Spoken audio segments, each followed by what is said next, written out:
Towards the end of the 13th century, around the year 1293, the Venetian explorer and adventurer Marco Polo was traveling through Southeast Asia, in the region of what is today Myanmar, or Burma. Marco Polo had spent much of the last 20 years traveling around the Asian continent in a remarkable series of journeys along the ancient route known as the Silk Road, and recently he had come into the employment of the Mongol Emperor of China, a man named Kublai Khan. Impressed by this foreign visitor, the emperor had appointed Marco Polo an ambassador, and he was now traveling through the forested mountains of southwestern China that now stand on the border of Myanmar. He passed through these jungle hills, thick with bamboo forests and shaded groves, and then down into a wide river valley full of wild animals. Leaving the province of Kardandan, you enter a vast descent, which you travel without variation for 2 days and a half, in the course of which no habitations are to be found. You then reach a spacious plain. Beyond this, in a southerly direction, towards the confines of India, lies the city of Mien. The journey occupies 15 days, through a country much depopulated and forests abounding with elephants, rhinoceroses, and other wild beasts, where there is not the appearance of any habitation. In this country were found many elephants, large and handsome wild oxen, with stags, fallow deer, and other animals in great abundance. But finally, after more than 2 weeks, Marco Polo came across a large city. And it was a city that, despite all he'd seen on his travels, still stood out to him for its size and magnificence.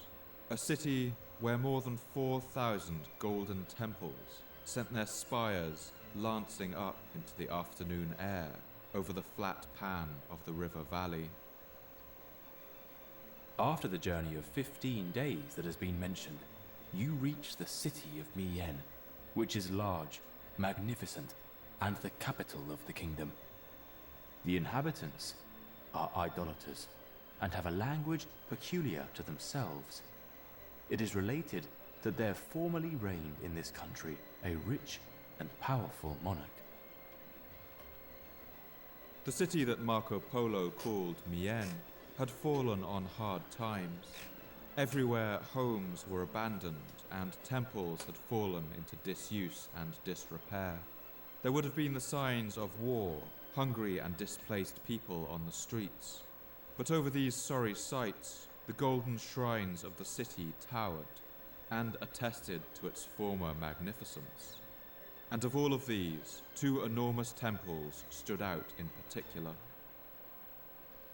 When his death was drawing near, the king gave orders for erecting on the place of his interment, at the head and foot of the sepulchre, 2 pyramidal towers, entirely of marble, 10 paces in height, of a proportionate bulk, and each terminating with a ball.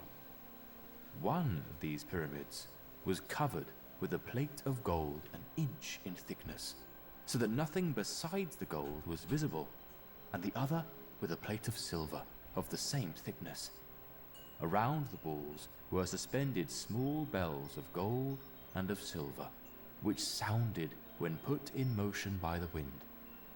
The whole formed a splendid object. Years later, he would return to Italy and fall on the wrong side of a war between the city-states of Genoa and Venice, and he would be thrown in prison by the Genoese. He would share his jail cell with a writer named Rustichello da Pisa, who was greatly impressed with Polo's tales of his travels. While waiting in prison for the war to end, the pair of them worked to clarify Polo's memories and write them down in vivid detail, with what many scholars consider to be a surprisingly high degree of accuracy and authenticity. Together with the writer Rustichello, Marco Polo would become the first outsider to write a description of a city at the heart of an empire that today we know by the name Bagan. For centuries, it had united the lands of Myanmar and presided over a boom in art and architecture, constructing one of the most striking collections of religious buildings that the world has ever seen. The Empire of Bagan had flourished and survived, and then in a flash, its golden age had ended, its people had left, and its grand temples had fallen slowly into ruin.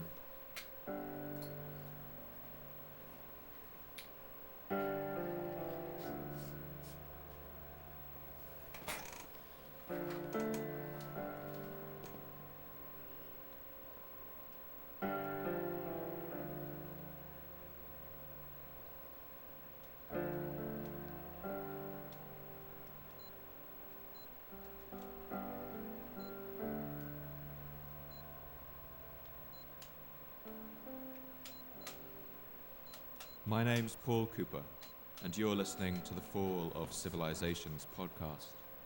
Each episode, I look at a civilization of the past that rose to glory and then collapsed into the ashes of history.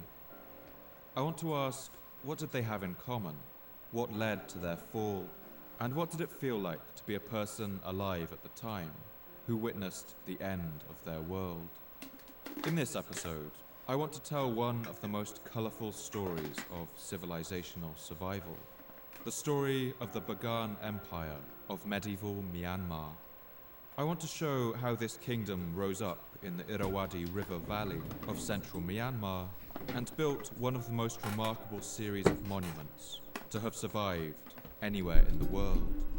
I want to show what life was like for the people who lived there and what happened to cause its sudden and complete collapse.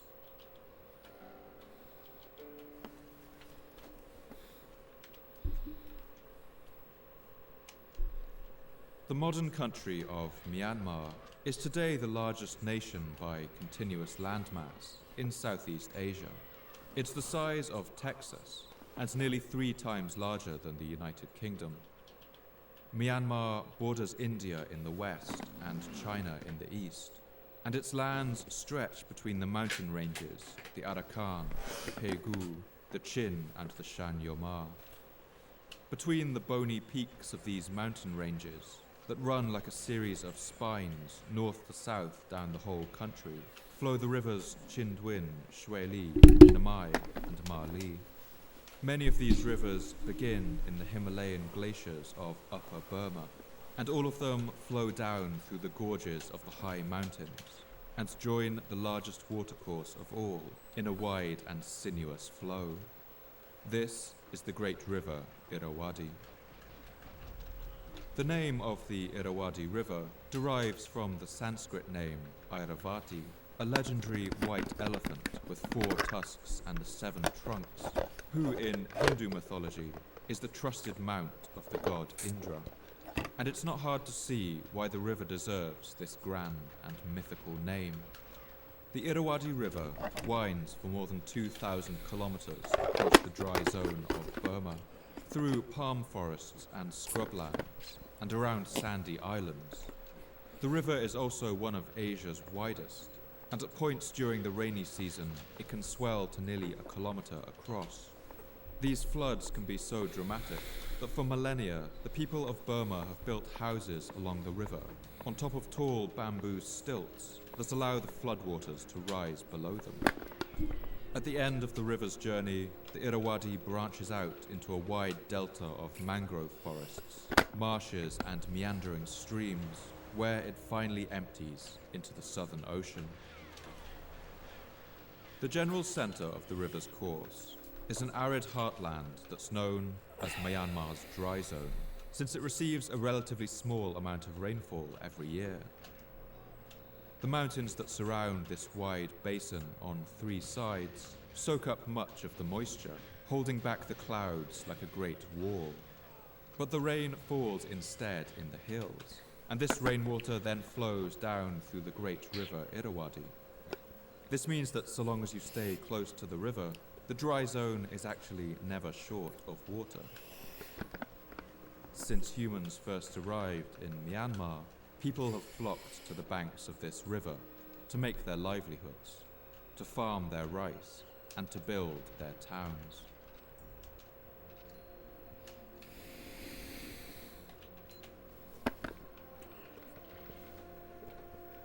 The earliest cultures we have evidence for arrived in Myanmar around 11,000 BC, and by about 1500 BC, people in the region were already turning copper into bronze, growing rice and domesticating chickens and pigs, and they would be among the first people in the world to farm these animals for food. By around 500 BC, iron was being worked in the region. Since the earliest history, the rivers have also been highways. The people of Myanmar have always built watercraft, often rafts made out of the strong and light Burmese bamboo that grows everywhere along stream banks and in the lower hills, or more refined barges made of teak wood. The teak tree has adapted to contain a large amount of natural oil, giving it an exceptional water resistance.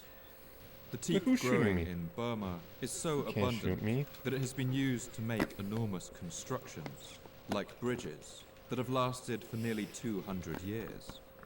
One famous bridge named U Bain spans more than a kilometer across Taung Taman Lake and is made up of more than 1,000 teakwood pillars driven into the lake bed. The people here even build floating island gardens that rise and fall with the water level, and which for centuries have turned the surface of the lake into productive agricultural Yo, what's up, land. ninja? If people wanted to travel south, Yeah. they could easily float their I boats know. downstream. But I the gotta prevailing keep going winds though, man. I also got blew you. south to I north, shaved 1 meaning that it second was also off. possible to sail 1 against freaking the second. current, Took me a making year travel to in shave off both 1 directions second. Can you along the believe river it? relatively That's easily. tragic.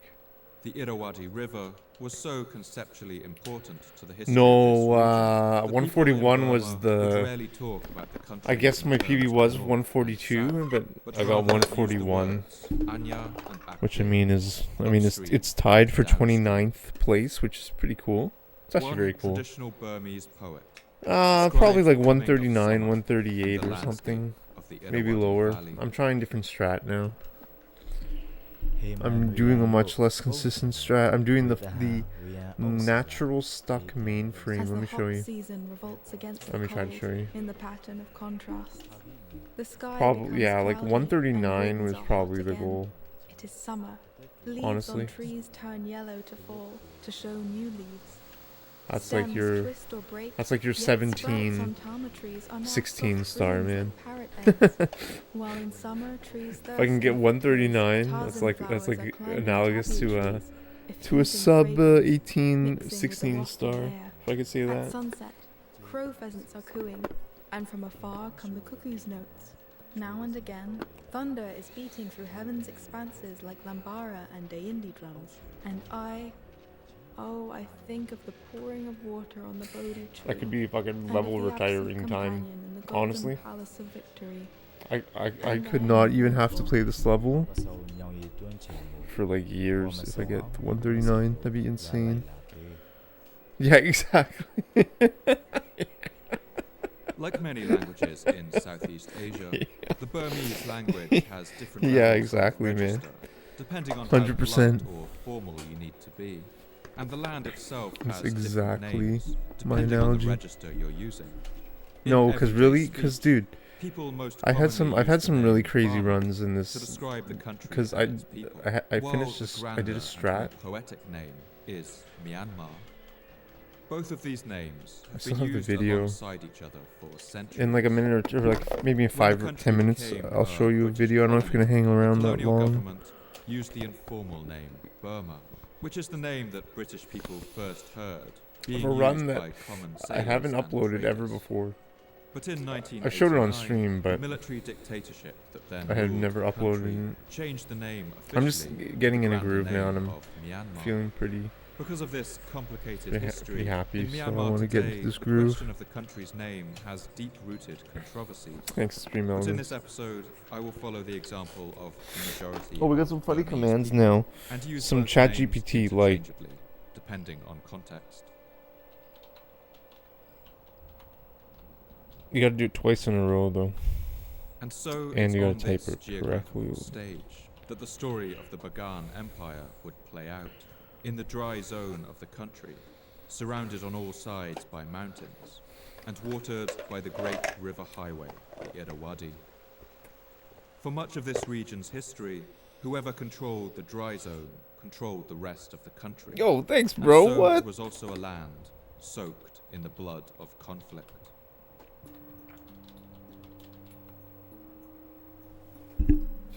There are two major sources for events in Myanmar during the medieval period.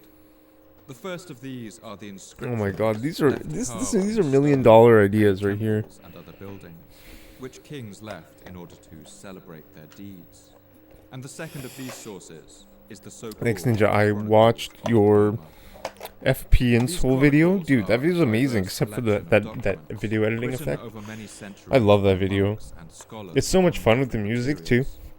Some are written on paper made of the Just makes me wanna Siamese go out rough and bush tree, or Fly to paper Puerto mulberry Rico with my glued skateboard. into very long sheets and I love that folded in video. a concertina fashion, while others are written on palm leaves. I'm not saying your or even critics are not carved right, into stone tablets. but that, I don't know, The really first cheery chronicle video. that survived Nice and dope. was written in the 13th century during the Bagan Thanks for era. fucking bits, bro. The so-called Mahayazawin, or Great Chronicle, was completed several centuries later, in the year 1724, and it was followed nearly a century later by the Yazawin Tit, or New Chronicle, which attempted to square some of the contradictions between the chronicles and the stone inscriptions, as its author writes in his introduction. There are chronicles written by ancient scholars, but in those chronicles written 139, by I ancient think, scholars, is there are some matters which do top not 20? accord with the inscriptions. Like Maybe? many such historical documents, these chronicles were paid for Maybe by not kings top 20. and produced under Top their 25, supervision, maybe. and they are instruments of official It's still very propaganda. good. They are also full of exaggeration, Considering I'm ranked poetic fucking license, and mythology, 200th. especially in the earlier reaches of Burmese history. And some. They include truly ludicrous it exaggerations would be really about the good. size of armies, often describing battles involving tens of millions of soldiers. And they frequently include the colourful appearances of ogres, ghosts, ghouls, demons, and magicians, along with countless figures from Burmese mythology. But in all their fantastical presentation, these chronicles can combine with official inscriptions to preserve relatively accurate dates and events. And they also preserve the folklore hate this and game. traditional memory of the people. In the year 1829, the King Bagyi Dao of Burma appointed a committee of scholars to write a chronicle of the Burmese kings that would act as the final complete edition. He gathered them in the glittering front wing of his residence, known as the Glass Palace, and instructed them to get to work. The king of the law, seeing the many discrepancies and repetitions in the former chronicles, gave thought to the matter, being convinced that a chronicle of kings should be the standard and not a thing of conflicting and false statements. He assembled his ministers and ecclesiastical teachers in the front chamber of the palace. Dude, you which should make a was chat variegated GPT with for your divers YouTube chairs channel. and a fit You should place make for a the most command, exalted personages, write and caused the chronicle an to be inexpensive, purified by comparing it with yet other chronicles and a number of inscriptions, high each with the other, and adopting the viewing truth in the light of video reason and the that Ninja traditional Lifestyle books. can make with This his document, skateboard, flat full of bar, tangents parking and lot. footnotes, would become known as the Glass Palace Chronicle. Despite its complicated That would be nature, 15 it's a minutes remarkable long. text that gives us a real glimpse of how the people of ancient Bagan Okay. felt and thought 4 about their minutes lives long. and the world around them, as well as the birth of their empire. So usually he's supposed to get stuck there. So the pause is gonna be like 24, 25. The origins of the Oh, people that's pretty who slow. first spoke the Burmese Ideal would be language 23. are wreathed in mystery. The Burmese But the force stuck usually claim there a at like line of 27, kings 28. going back to the 2nd century. But modern scholars and archaeologists consider this to be extremely unlikely. One more plausible account traces the history of these people back to the early 9th century and the powerful kingdom named Nanchao. The power of Nanchao ruled over the area across the mountains to the east, in what is today the lofty province of Lane becomes a Hunan mime. in western China. For years, the kings of Nanchao had set their sights on the rich river valley of the Irrawaddy. The year was 832. Around the world at this time, the Byzantine Empire, the last remaining part of what had been the Roman Empire, was fighting for its life against increasingly confident Arab empires, inspired by the young religion of Islam. In the Mayan lowlands of southern Mexico, the last king of the soaring city of Copan, a man named Ukit-Tuk, was commissioning a stone monument that would never be finished because his entire society was collapsing under the pressures of drought and warfare, and the population was I'm aiming fleeing too the much. city. I gotta position In myself what is faster today there. France, I'm King losing a Pepin lot of I time. of Aquitaine A and lot his of brother time. Louis the German revolted against their father, the Frankish See, that was Emperor faster. Louis the Pious. It was son significantly of Charlemagne. faster. And in the mountains half of a southern second. China, the armies of And a lot of Nanchao lag. marched out to conquer the lands of Burma. Reduction. At that time, the society occupying the What? dry zone around the Irrawaddy was a people who are remembered as the Pew. Exactly who the Pew were and what they called themselves, we have little idea. It seems they spoke a language of the Sino-Tibetan family and lived in a loosely connected group of 5 city-states in the valley of the Irrawaddy. Their culture was heavily influenced by trade with India. In the preceding centuries, they had imported Buddhism, as well as other Indian cultural concepts, architectural styles, and political structures. And they had based their writing system on the Indian Brahmi script. One 9th century Chinese text, known as the Manchu, or the Book of Southern Barbarians, records the Chinese impressions of this land and the Pew people who lived there. To the south of Come on, Yongchang man. City, one first passes beyond the lands of the Tang Empire to Fucking Phoenix terrible Blue starts. jungles, then to vast skies, then to clearings. There lie huge rivers and settlements.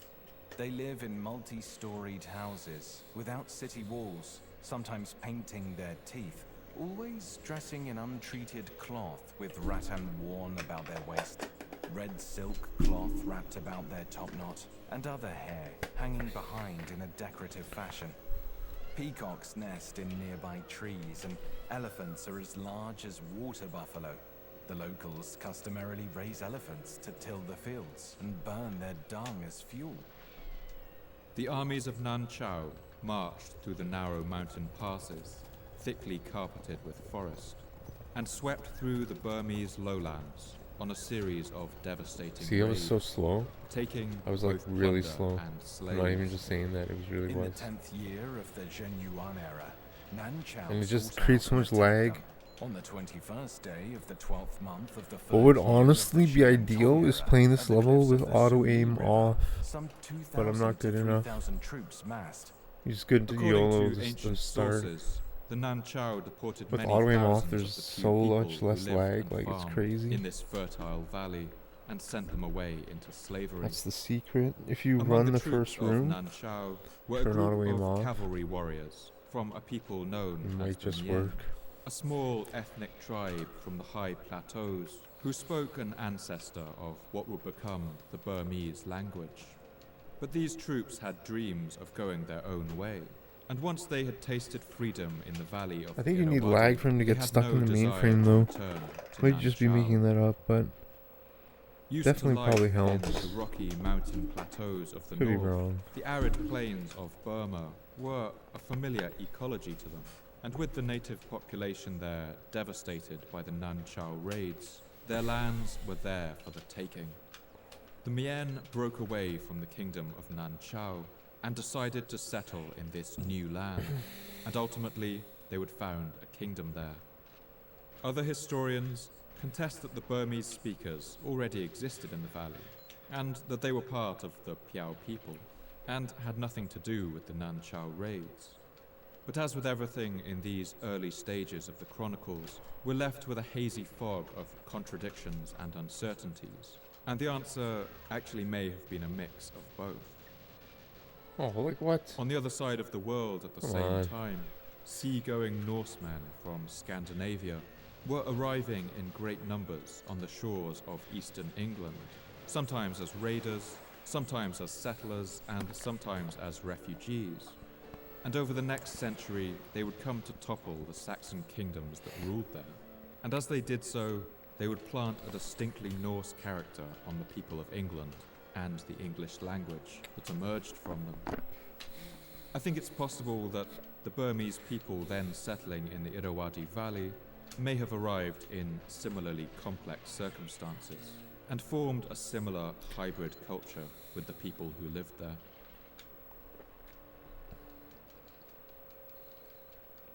With much of this matter concealed in the fog of history, what we can say with some certainty is that around the year 849, just 17 years after the date given to the Nan Chao raids, the Mien built a walled fortress at a place on the eastern bank of the Irrawaddy River, a place that would later come to be known as Bagan.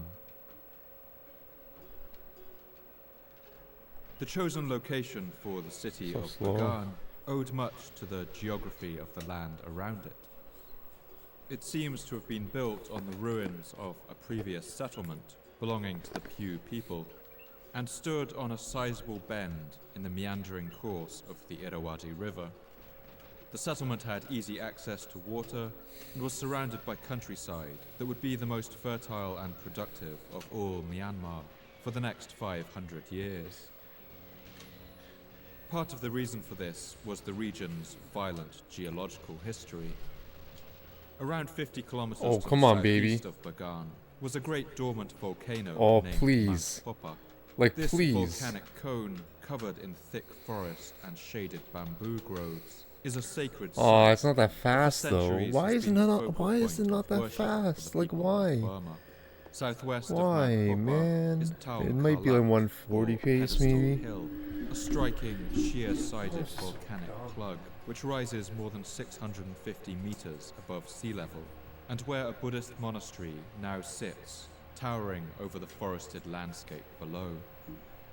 Mount Popa has long been believed to be the home of powerful spirits that the Burmese call Nats, and the worship of these spirits has always existed alongside Buddhist religious practices in a complex relationship. While this soaring mountain rising out of the flat plain has long captured the imaginations and religious sensibilities of the people, it was also partly to thank for the success of their society. The ash that volcanoes spew out during their eruptions is rich in elements such as iron, magnesium, and potassium, minerals that are crucial for the healthy growth of plants. When volcanic rock and ash weather and leach into the soil, these elements are released. No, the and double, so, go fuck yourself. Combined with the fertility of the silty soil along the game. river itself and the plentiful water supply, this meant that the soils I think I should have looked down more. were immensely productive, and the people of Bagan were able to conduct 2 bountiful rice harvests per year and grow other crops like pulses, sesame, cucumbers, and millet. On the spot that they'd chosen for their new city, the Mien built a thick and high wall out of brick. And they built it according to the traditions of Buddhist cosmology and numerology. The inner wall of Bagan was broken by 12 gates to represent the 12 signs of the zodiac, with 4 main gates at each of the cardinal directions: north, south, east, and west. The walled area of the city wasn't huge, little over a square kilometre in fact, but the walls contained only the palaces of the kings and the headquarters of his administration. Outside this fortified center, a sprawling city would soon grow up around it, much of it built out of teak and bamboo that has left little trace in the archaeological record. Why, give me... By the mid-10th century, a king was in place in Bagan, Wow. although we don't know the might- exact names and dates for these early kings. One 9th century Arab traveller to India and Burma, named Suleiman Nadwi, wrote an account of the powerful army that one king of Burma fielded. They say that when he marches to battle, he is accompanied by about 50,000 elephants. He campaigns only in winter. Indeed, his elephants cannot stand thirst, and so they can go forth only in winter. They say that in his army, even the washermen amount to between 10 and 15,000. Thanks to the ongoing study of inscriptions, we do know the names of at least 2 kings who ruled around the turn of the first millennium, Nyang-U Saurahan and Kyang Why, shoot him. both of whom were Why? once considered to be legendary.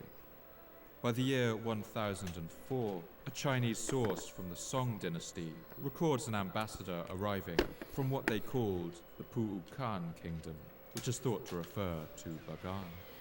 And it seems this ambassador was seeking recognition from Song China, which was then considered the great power in the region, suggesting that the kingdom of Bagan was now confident enough to look outwards and assert itself to its neighbors.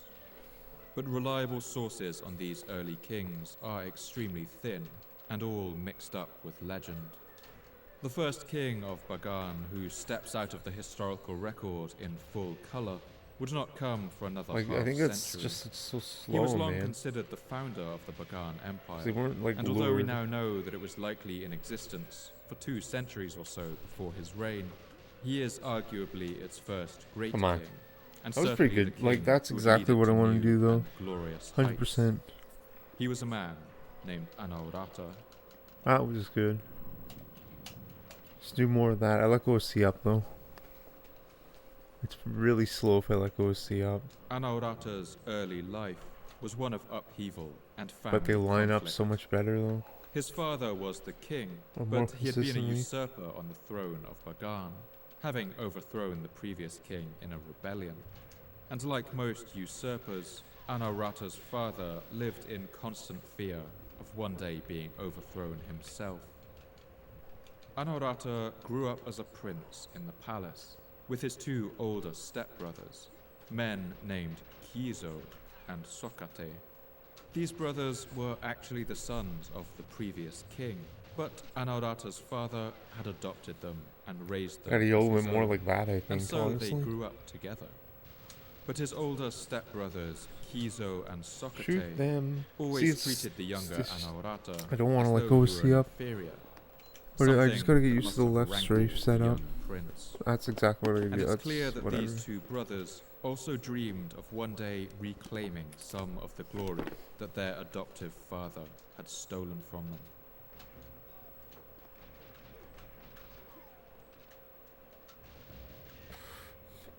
While he was still a boy, Anaurata's treacherous brothers plotted a coup to overthrow his now aging father, as the Glass Palace Like, it's just so Chronicle fucking- recalls. Shitty this way. When Kizo and Sokate came of age, they built a pleasant monastery and said to King Kunsor, "Come and call thy blessings on the monastery." And the king took no heed, nor scrutiny, but hearkened to them. And Kizo and Sokate seized the king and threatened him and made him become a monk. And they spread the rumor far and wide that the king, in his zeal for bliss hereafter, had become a monk. This palace coup must have scandalized the royal court, and despite the relative commonness of coups of this kind, the historians of Burma are clear in their view on it. The Glass Palace Chronicle recounts how a number of evil omens accompanied this shocking act. About the time of his fall, a miracle was seen in the Pato Pagoda. The Friday star trampled on the moon, The moon was a full circle on the second day of waxing. The earth quaked 7 days. The water stood still in the river. First, the brother named Kizo ruled as king, but the chronicles recall that he was killed one day by a hunter who mistook him for a deer. He built a royal box in the marshes of the Chidinwin and visited the 10 villages of Bangi, hunting deer. One day a hunter lay waiting for famine at the place where they drank water. The king likewise came to the spot to wait for deer, and the hunter knew not that it was the king, but shot with the bow and hit him, that he died. He passed at the age of 28. About the time of his death, an ogre laughed for a full half-month and threw stones at the palace. After this unfortunate accident, the other treacherous brother Socrate took the throne. And it's perhaps not unreasonable to wonder whether this story of the hunter accidentally killing the king might actually be a polite way for the chroniclers to get around the fact that the new king had actually had his brother Kizo assassinated. Through all of this upheaval and treachery, the boy Anaurata seems to have simply got on with things. He was allowed to keep his royal status at court and to live there with his mother, and in exchange he attended to the 2 kings, who had overthrown his father and taken away the throne that would one day have been his. But when Anaurata had reached the age of 30, King Socrate took things too far. Oh, the double duck. He referred to Anaurata at court using the word Nita Naungme, Like a compound word that means something like brother-son. Confused by this, Anaurata traveled to the monastery where his father had been exiled and asked him what it meant. I just need to know, man. Former I just king, need to know. The meaning okay. of this was clear. I just Socrate needed to know. intended to marry Anaurata's mother. Anaurata told that word to his father. I just needed to King open Pandora's Gyges, box. And his father said, "Because he wishes to take thy mother, thus he speaks." And Anaurata was exceedingly angry, and he begged for the horse and weapons and gear that Sakra gave his father. And his father gave him the Arendama lance, the Thilawunta sword, the ruby ring, and the ruby hairpin. It's hard to know whether Anaurata was truly motivated by his mother's honor, or whether he had been planning this the whole time and had just now found a convenient excuse. Whatever the case, Anaurata rose in rebellion against his stepbrother. He fled to the holy volcano, Mount Popa, and marshaled his forces there, gathering lords and chieftains who had had enough of the brothers' treacherous antics. Then he marched on the capital of Bagan. The Glass Palace Chronicle records what happened next. Now, when he had mustered his Disaster, forces, man. he marched on Bagan and sent a message to his brother saying, "Will you give up the throne, or will you do battle?" And when Socrate heard the words of his younger brother, he was exceedingly wrathful and answered, "His mother's milk is yet wet upon his lips, and he says he will fight me. Let all my ministers look on. Like, what the I will fuck, fight man? him, man to man, on horseback." When Anaurata heard his brother's words, he was glad. And when the appointed day was come, he took the lance and sword his father had given him, and mounted the demon horse, and came to the stream of Tamati. And Socrate his brother saw him coming, and went forth to meet him. Then said Anaurata, "Brother, you the elder strike first." And Socrate thrust at him with his lance, but Anaurata parried it with the Arendama lance, and it reached not his body, but pierced the pommel of his saddle. And when Socrate saw it, he was sore afraid and trembled. Then said Anaurata, "Brother, Your turn is over. Now it is mine. Meet it as best you can. And he smote him and pierced him with the Arendama lance, so that it went in at the front and came out behind. And Socote's horse ran away with him to the river, and there he died.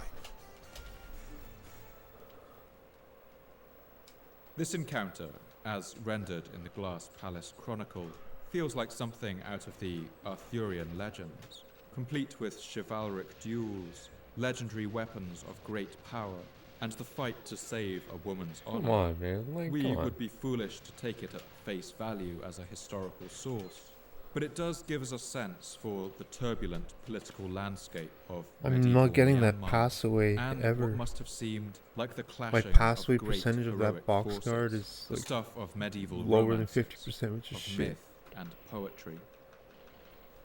With his brother defeated, Anaurata took the throne.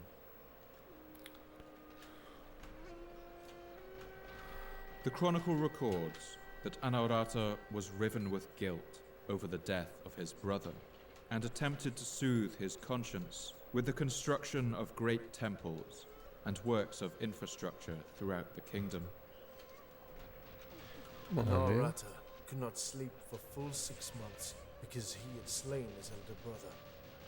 Then Sakra visited What? him with a dream, saying, King, if thou wouldst mitigate thine evil deed in sinning against thine elder brother, build many pagodas, monasteries and rest houses, and share the merit with thine elder brother. Devise thou many Why? wells, ponds, dams and ditches, fields and canals, and share the merit with thine elder brother. Archaeological evidence does show that Anaurata was indeed a prolific builder. Soon after coming to the throne in the year 1044, he marched into the north to secure the northern border and built 43 forts along the Irrawaddy River. The north was Are you traditionally the serious? gateway Like, to come Burma, on, the lands man. through which all potential conquerors had previously marched. And so it's clear he was keen to secure his land from invasion. King Anaurata built his network of fortresses as an armored corridor Just so that protected dumb, the man. valuable farmlands of the north and allowed his armies to move quickly along well-supplied routes. He also fortified many of the towns in this region, building strong city walls and garrisons. While in the north, he also I built can't even remember what I was so extensive upset irrigation about. canals and Literally improved 5 the seconds existing ago. water infrastructure Can't even to get the remember. most out of the land's I was potential. serious. And many of the canals and saw reservoirs that he something. built are still in use today, nearly 1,000 years later. Having secured the north to his Probably some sort of back satisfaction, boost or King something. Anaurata turned his attention to the south. Oh, the guns, the gun placements. Yeah, no, that gun placement is legitimate.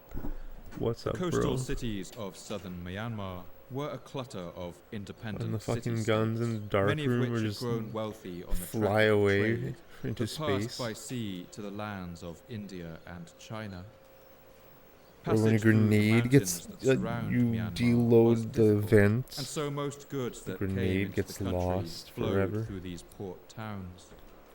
That happened to Having me the good many farmland times. was one thing, but if Bagan had to keep paying the Trying to trade do the tariffs to grenade these wealthy strat port with cities, the it drones. could never become the kind of great power that King Anaurata clearly dreamed of. According to the chronicles, he marched south and first besieged the city of Tarton, Like the best way as would the have been Glass to Palace Chronicle records. Although it's worth noting that YOLO in it, its typically but if you YOLO it, you exaggerated deload style, the. it's probably Unless multiplying you the look size straight of the down. army by at least a factor You hear of looking straight 1,000. down. He gathered all his mighty men That only of might get one valor drone, and though. marched by land and water. By water, he you sent pause the body armor? 800,000 boats and 80 million fighting men. By land, he made his 4 generals But why? march up front, while he marched forth with the main army in the rear. His land force, it is said, contained 800,000 elephants, 8 million horses, and 18 million fighting men. It is said that the line of troops was so long that when the first troops of the army reached the frontier of Thaton territory, Let's go. the rear guard still Oh, had let's not go. departed from the capital. Seeing as this enormous force would far exceed the population of Burma today, and would have constituted about a quarter of the world's total population at the time, we can assume No, this like, is an why? Wow, exaggeration. what? But through exaggeration, No. the chronicles make their point. The army was no doubt impressive. With this force, he laid I siege disagree. to the city of Thaton. Check and the after tape on holding that out one. For 3 months, I think the it city lagged out. I think it capitulated. lagged. From there, Anaurata shooting absorbed a number of the other coastal bullets. cities into what was now becoming Check a the true tape on that one. empire. By this time, the city of Bagan had earned itself the Sanskrit title Arimadana Pura, or the city that tramples its enemies. Linking his capital to these coastal cities meant that Bagan was now connected by sea routes to the great centers of culture in India, and perhaps most crucially with the island of Sri Lanka. God, man. Sri Lanka is a nation off the coast of southern India, and for much of its history it has held on to a distinct cultural character. While Buddhism in its homeland of mainland India had mostly died out by this point, it had survived in Sri Lanka, and this island nation had become the heartland of an ancient and austere form of Buddhism known as Theravada. These What? new cultural links would transform the culture and religion of Myanmar and bring it into contact with new forms of religious thought. And for King Anaurata, freshly returned from the battlefields of the south, they would provide an irresistible opportunity. That was a chance to take on some of his oldest rivals. Not an enemy kingdom or empire, Oh, but it's an so terrible. institution at the heart of his own kingdom, the Buddhist Church itself.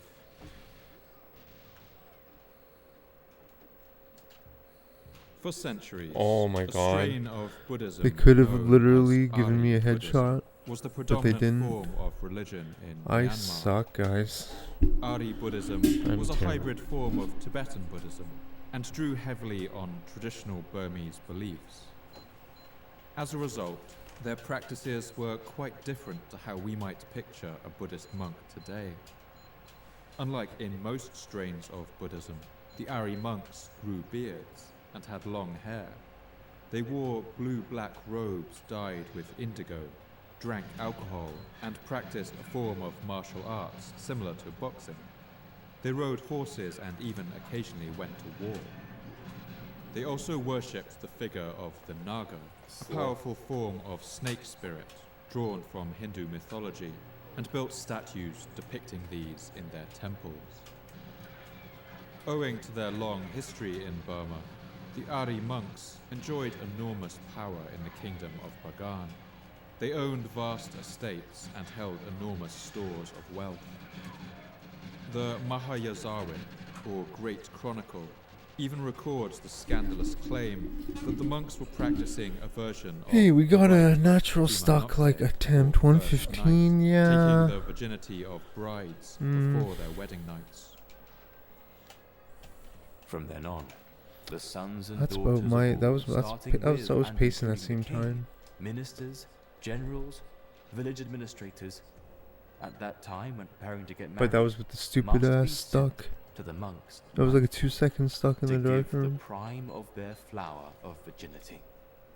It was said that at dawn they were free. I think I and looked allowed down to too work. much too. I gotta look The up king, sooner having so they matured, break had the become glass. virtuous, and he was disconsolate to hear and observe such wrongful practices. Yep.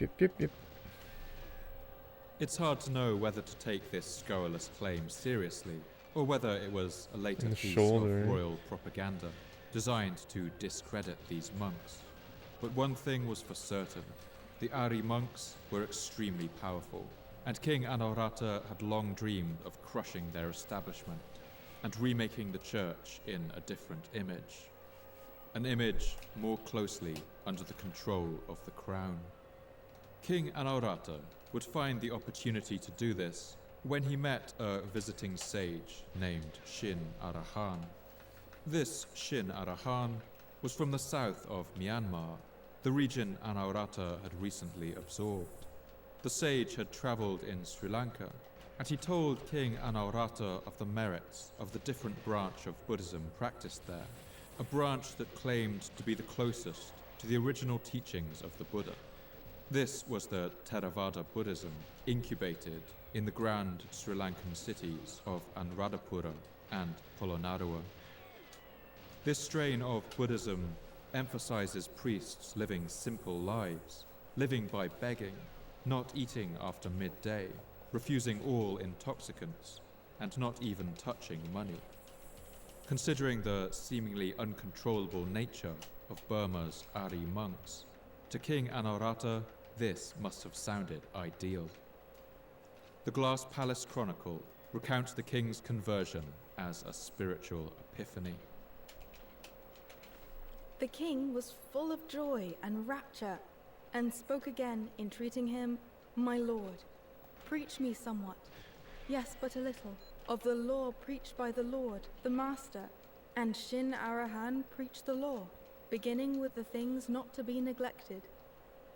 Then the king's heart was full of faith, steadfast and immovable. Faith sank into him as oil filtered 100 times soaks into cotton 100 times teased. Perhaps King Anaurata was genuinely moved by the sage's teachings, but it's clear he also spotted an opportunity. I If think he I brought gotta this go new for the branch of headshots, Buddhism honestly. to his kingdom, he could weaken the hold of the Because Ari then monks. I wouldn't have to reload. And so King Anaurata went to war with the church. First, the king went after the monks' have to. ability to recruit. He brought in new laws that meant that common people were no longer obliged to give up their young children to become monks, as they had been before. Next, he changed the law to remove the punishment for those who deserted their life as a Come monk. on, man. As a result, many dissatisfied monks simply hung up their robes and left to do something else.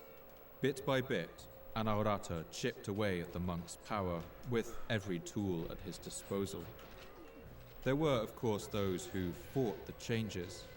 Anaurata banished thousands of monks who resisted his reforms. Come on, man. Many of these fled to the nearby volcano of Mount Popa, or east into the narrow forested valleys of the Shan Hills. And while they were never completely wiped out, they would never again wield the same power in the kingdom. To celebrate the conversion of his land, Anaurata sent an envoy to Sri Lanka and asked rather boldly that their most precious relic, a tooth belonging to the Buddha himself, be sent to Myanmar to be placed in one of his great temples. The Sri Lankans understandably refused, but at the last moment they remembered that they had a spare, and the envoy was sent back to Burma with what they were told was another tooth of the Buddha. Like the small fragments of wood taken from the cross used at Jesus' crucifixion that showed up in churches across medieval Europe, teeth of the Buddha had a way of multiplying in Southeast Asia, according to the needs of the people. But it was good enough for Anaurata. When the new tooth relic arrived in the capital by boat, the king himself waded out into the river to meet it.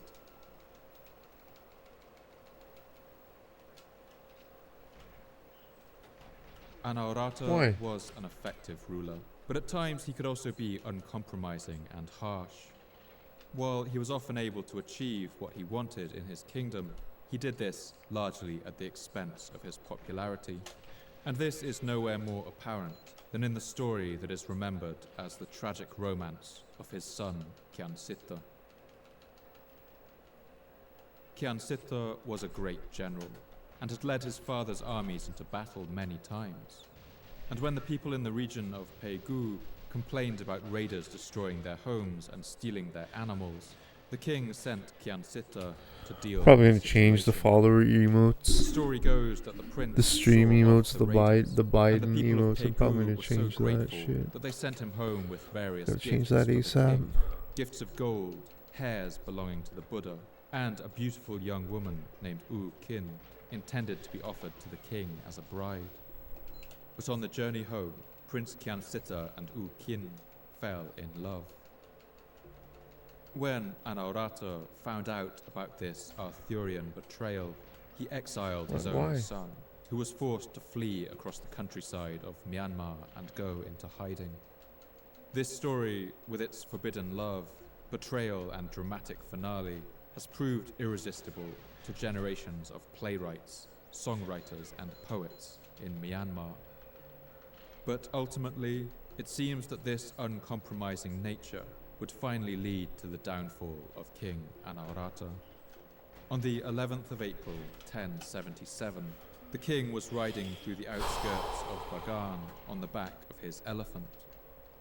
The chronicles record that a tree spirit that the king had previously displeased appeared in the guise of a wild buffalo and gored him to death, and then demons took away his body, so that it was never found.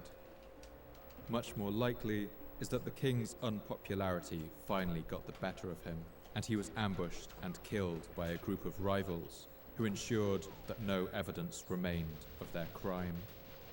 The chronicles recall his death with great sorrow.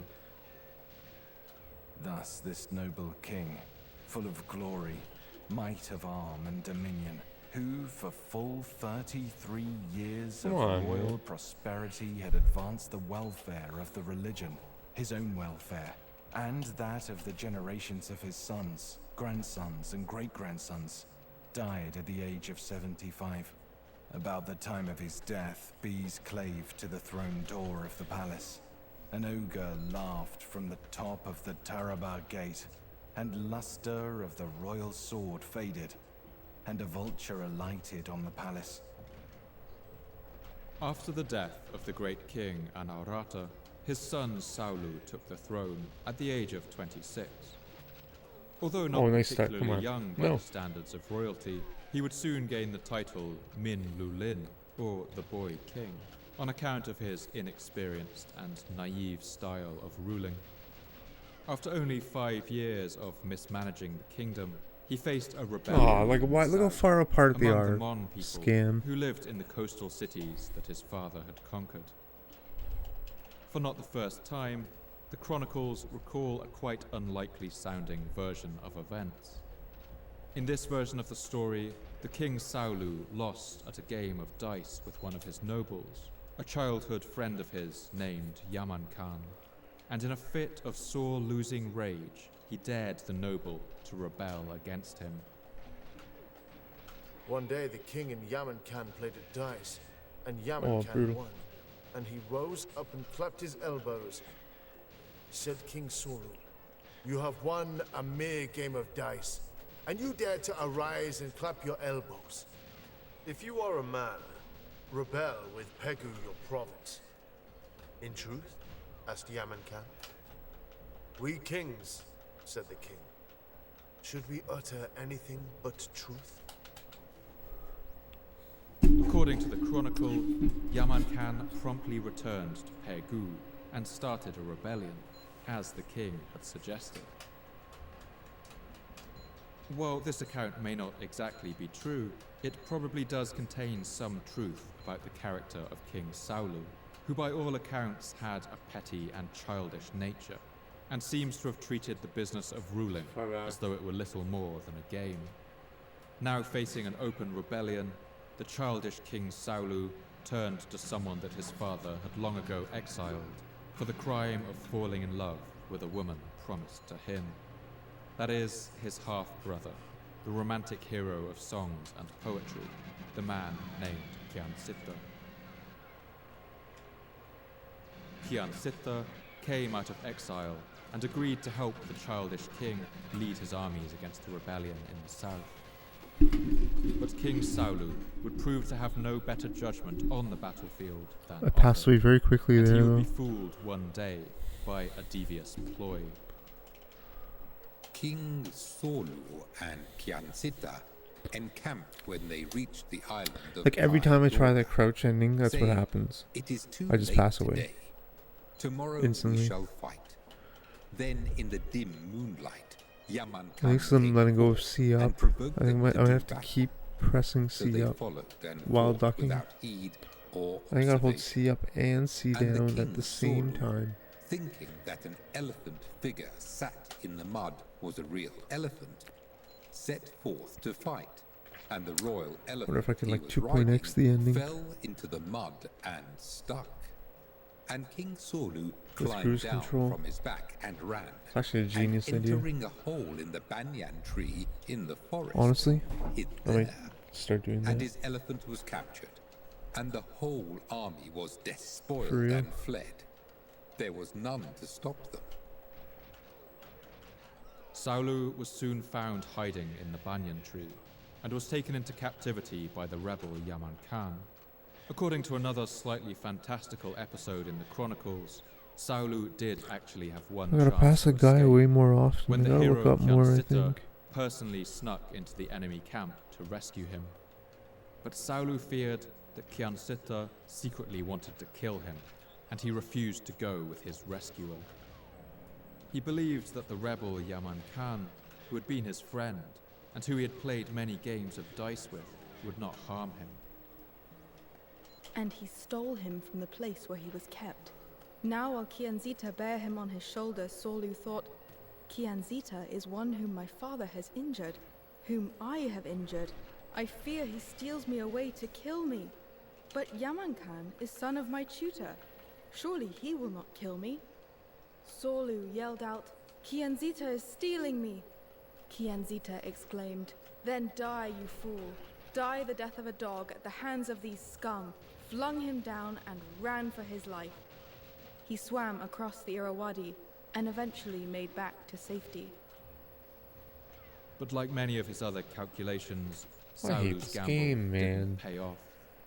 Fearing more escape attempts, Yaman Khan had the king killed in April of the year 1084. In the game of life, it seems the king Saulu was always rolling ones.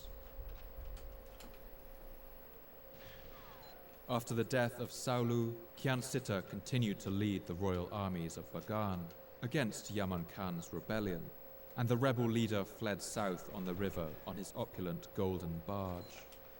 Kyansita sent a hunter named Yasin to follow him and to kill him if he could. The chronicle recounts what happened next. And Yasin the hunter caught him up below Yawatha, and he climbed a fig tree and uttered lovely notes like the voice of a bird. When Yaman Khan heard that sound, he opened the door of the golden raft and looked, saying, What bird is that, uttering notes so sweet and wonderful?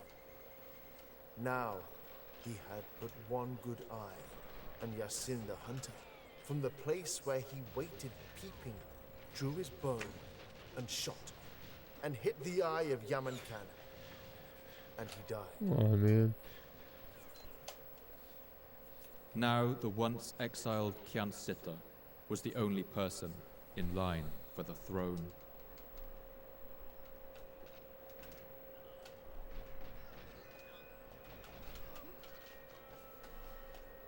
Kyansita came to the throne on the 21st of April, 1084, and assumed the title Sri Tribhuvanaditya Dharmaraja, which means something like Fortunate That was so Buddhist king, slow. son of the three worlds. How long do I spend looking at that In many guy? ways, he was the perfect uniting figure for the country after such a period of violence and division. While in exile from his father, he had lived for 7 years in the southern Mon region, among those coastal cities, and there he had developed a genuine love for the Mon people and culture. Kyansita invited Mon nobles to court and appointed them to high positions in the kingdom, some of whom had been part of the rebellion only years before. The result of this generous approach was a long period of peace in Myanmar, and with that peace came a period of great prosperity. During this time, the capital city of Bagan grew to previously unimaginable size and wealth. The population boomed as a result of the growing agricultural potential of the city, but What the Bagan fuck? also attracted people from across the region. Artists, sculptors, masons, architects, monks, scholars, and teachers. We can track the booming of the city in the ever-increasing number of temples that were built in the 300 years after the reign of King Anawrahta, each of which we can reliably date with carbon dating. During this time, as many as 4,000 temples were built, along with thousands more brick structures supporting them. Many of these temples had vast stupas, or domed shrines, at their center, and the effort and expense of constructing these must have been God, I think I enormous. need to take like a 5-minute break, This honestly. building effort would have required an army of masons and carpenters, plasterers and sculptors, gold and Oh, it's a good silversmiths, start though. either paid in cash or working in exchange for food, animals, and What? land. Why? These artists would have required the support of an even larger array of supporting industries. Masons required brick builders, who required firewood brought by lumberjacks and porters. The sculptors of countless statues of the Buddha needed miners of marble and dolerite, and elephant trainers to transport the heavy stone blocks. And all of them needed rice, fruit, vegetables, meat, and game. And of course the alcoholic spirits brewed from rice, or the foaming toddy made from the fermented sap of the palm tree. With work to be had in every corner of the city, people travelled for thousands of kilometres to find employment in the enormous construction site that the city of Bagan had become. At one point, the Glass Palace Chronicle lists the professions of people who were deported from a conquered city during the reign of King Anawrahta, and from it we get a sense of all the ways that someone could make their livelihood in the city of Bagan.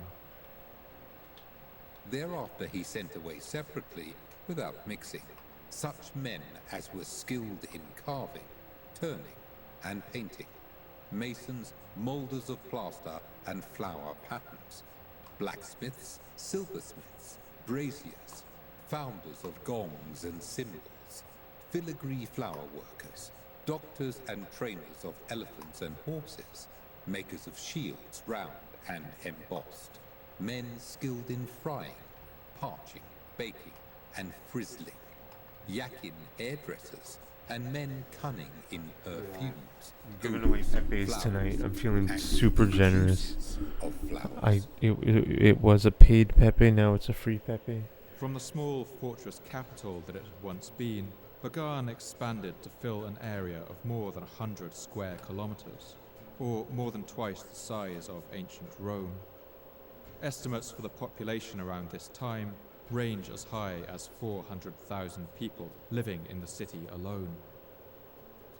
During this time, many of the largest temples were constructed, and the largest of all is the temple known as the Tat Bien Yu Temple. Consecrated in the year 1144, the vast spired pagoda of this temple rises to a height of over 61 How are the meters, pyramids not or one of my more than emotes? 20 stories. Another temple nearby is called the Ananda Temple, and it rises to a height of 51 meters. Alright, we're gonna make it free. This temple served not only as a place of That's worship, okay. but also as a It'll monastery tell what and a it'll show library. what the The channel's temple's about. first and second floors It'll be good. were used as the residence These are of good monks, emotes. while the third floor was used to hold images. The fourth floor was used Feeling to store generous tonight. manuscripts and books, and the fifth and top floor stored joking. the precious relics. The building of temples in I'm Bagan being was seen as the facetious. ultimate form of devotion that a king could engage in.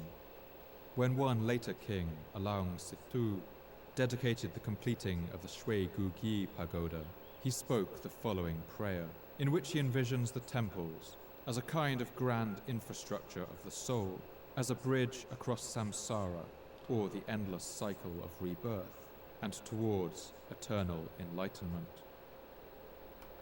By Look at this that. abundant Oh, merit, what? I You desire can't make nor a hereafter GIF a follower? no What? angelic Only pomp of I was Brahmas, gonna give you guys an animated Suras, emote. What? Maras, nor the Come state on, and Twitch. splendors of a monarch. Why? Nay, not even to be the pupil Whatever. of the conqueror. But I would build a dumb. causeway sheer across the river of Samsara, and all folk would speed across thereby until they reached the blessed city.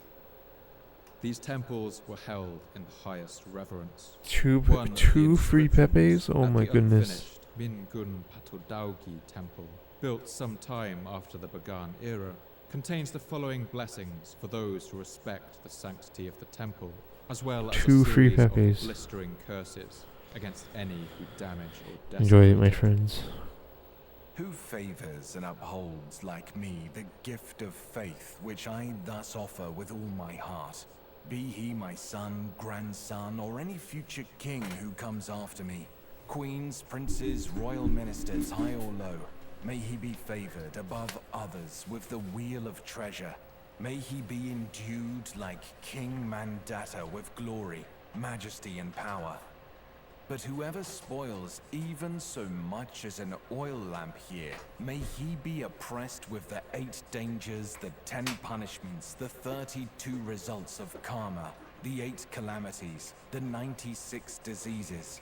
May he be suddenly overtaken with a great affliction which 1,000 doctors may not avail to cure, having suffered thus for long, generation after generation, when his bodily elements dissolve. May he suffer by going in and out among the 8 chief hells, and the 12 minor hells, and the 40 limbos of Yama and Lokika. May he suffer with the hosts of demons, titans, and hungry ghosts. Even if he survive all these sufferings, may he revisit 5,000 times these lands in the form of a boneless and miserable creature, a ghost, a worm, a water leech. While royal annals, like the Glass Palace Chronicle, are extremely detailed on the comings and goings of Bagan's kings, unfortunately, they have very little to say about what life was like for the average person during this time. For a picture of daily life for the average person in Bagan, we can turn to the pages of the classical poetry of Myanmar. Myanmar has had a great poetic tradition for centuries, and the time of Bagan was no exception. Many poets flourished among its scholarly communities, in its temples and royal courts, and the manuscripts that these scholars produced were exceptionally valuable. Records show that in the year 1273, a complete set of the Buddhist texts, known as the Tripitaka, cost up to 3,000 kyats, or nearly 50 kilos of silver. That would be enough to buy more than 5,000 acres of rice land, 4 large monasteries, or 150 slaves. The exceeding expense of these texts meant that literacy was never widespread, and most common people would not learn to read or write. One 15th century poet named Shin Maharatatara wrote a poem that describes the qualities required by a man of learning.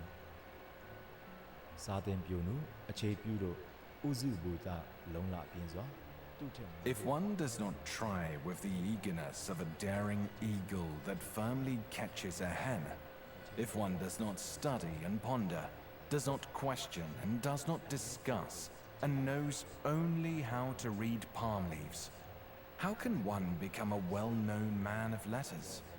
Like a cat eating a shrimp with special enjoyment, a learner must study all texts.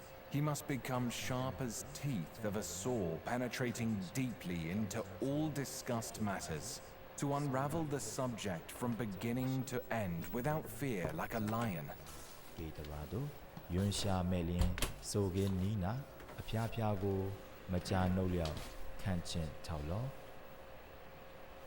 One area that these poets can really educate us about is in the realm of food.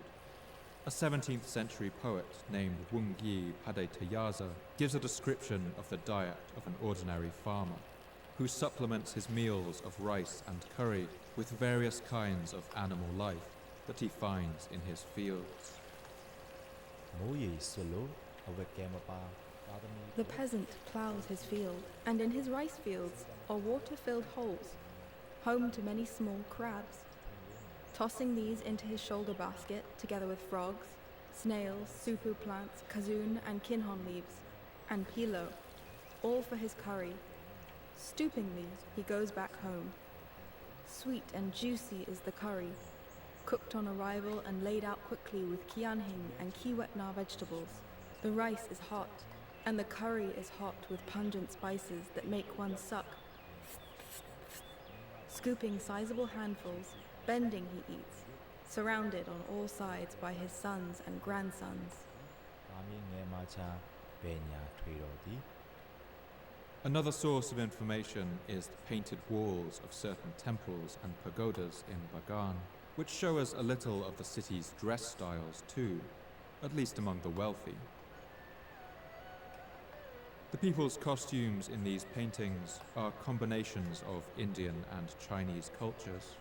They wore long dresses and shawls, with most of the materials made of silk and cotton. Both men and women wore bangles on their wrists and arms, necklaces and foot chains, and seemed to have worn jeweled belts on their waists. One prominent cultural practice among many ethnic groups in Burma was extensive tattooing, especially of the legs, and this would likely have been evident on the streets of Bagan. One European visitor in the 19th century commented on this practice. Every male Burman is tattooed in his boyhood, from the middle to his knees.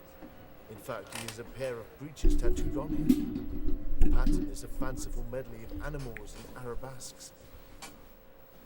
But ultimately, the people who lived out their countless lives in the streets and alleys of Bagan, farming rice and cucumbers, tending to their animals, and constructing the temples, have been forgotten. And it's only the raging dramas I don't know how much longer that I'm have going been to want to play remembered this for in any tonight. true detail. I honestly might In the play some coming Mega Man centuries, instead. those dramas would We reach might a play some fever Mega pitch. Man 4.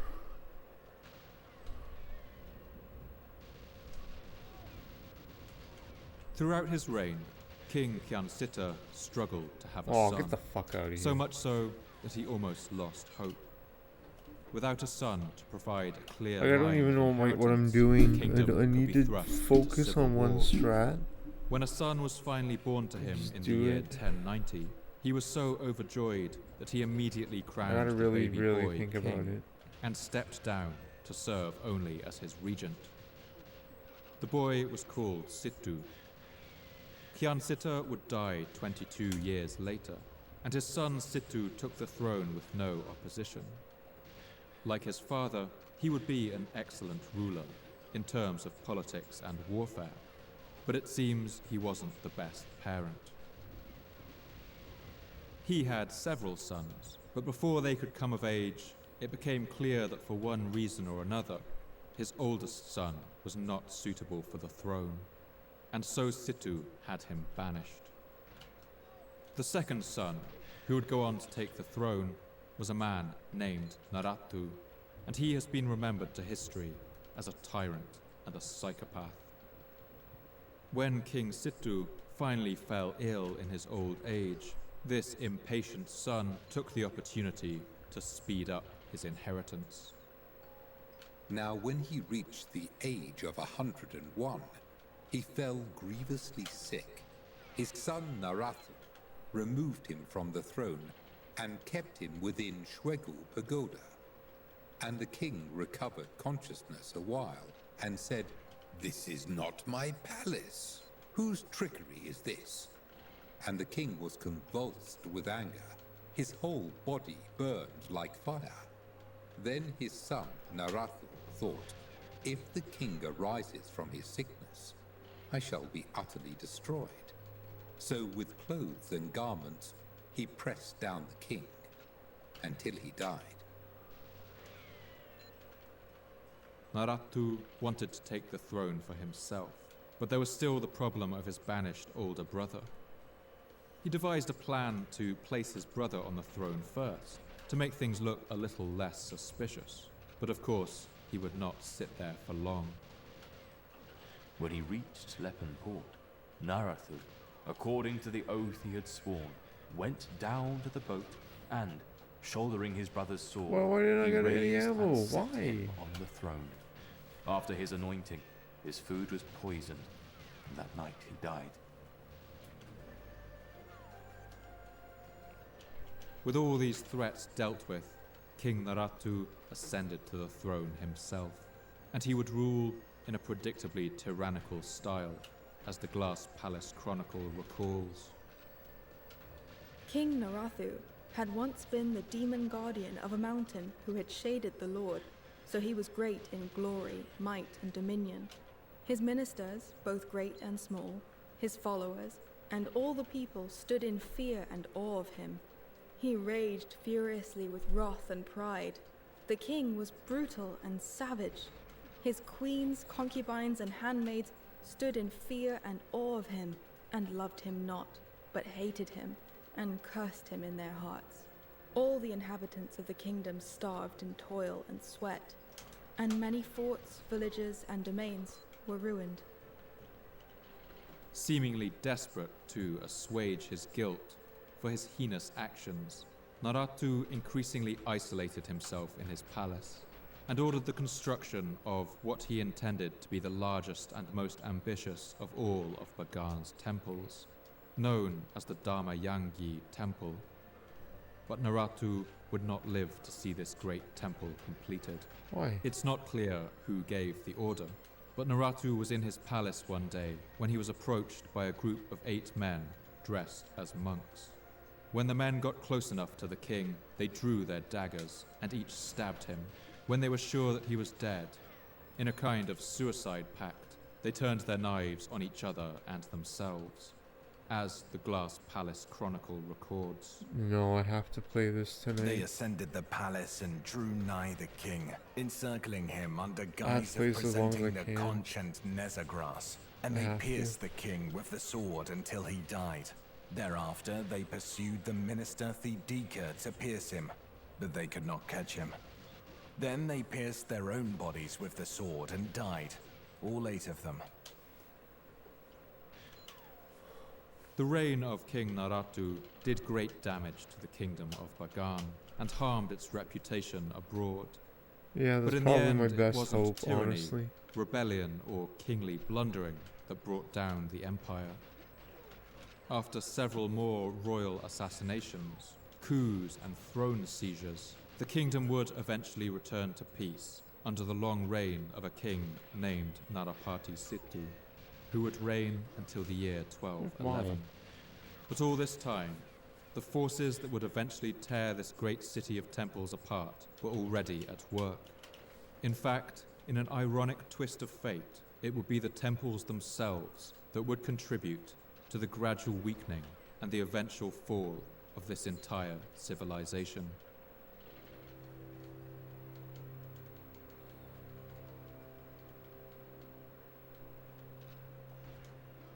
Despite the efforts of King Anaurata to rein in the excessive power and wealth of the Ari monks, the Theravada church that replaced them would soon become just as wealthy, and by the height of Bagan's golden age, it would far surpass this the wealth fucking and game, power man. that its predecessors had enjoyed. For the rulers of Bagan, the church was a powerful tool for building their own legitimacy among their subjects. The kings of Burma ruled under the title Dharma Raja, meaning a king who would uphold the duties of the church. Whenever a new king was crowned, he would begin his reign by lavishing gifts on nearby religious institutions, building new temples and donating plots of land to the monks. But it wasn't just the king who contributed to these institutions. Nice The start. church also encouraged private Nice citizens start. to donate land and money in What? exchange for benefits when they were reborn in the next life. One ancient Burmese poem offers a starkly transactional approach to these incentives, offering a kind of tiered system of rewards.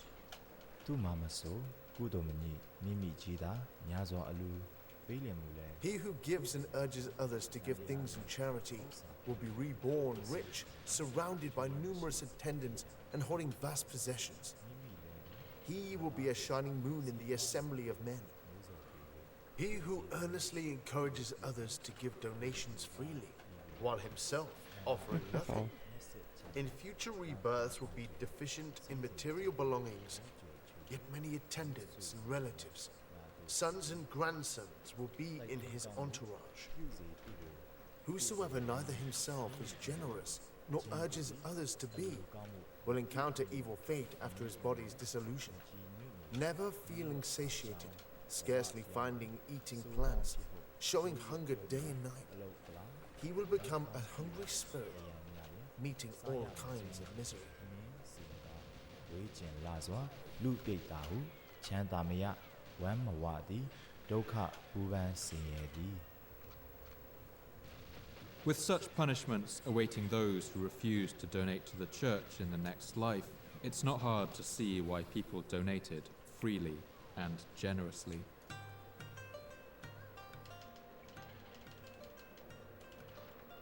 These donations of gold, goods, and labor made the church incredibly wealthy. But it was the donations of land that really tipped the balance in the kingdom. Anything given to the church was given forever. And so as time went on, an increasingly large amount of the landmass of Myanmar and much of its productive farmland was slowly donated away, piece by piece, to the Buddhist church. This wouldn't have been so much of a problem, except for one thing. That's the fact that, according to a long-standing tradition, the Buddhist church in Bagan was exempt from paying all taxes.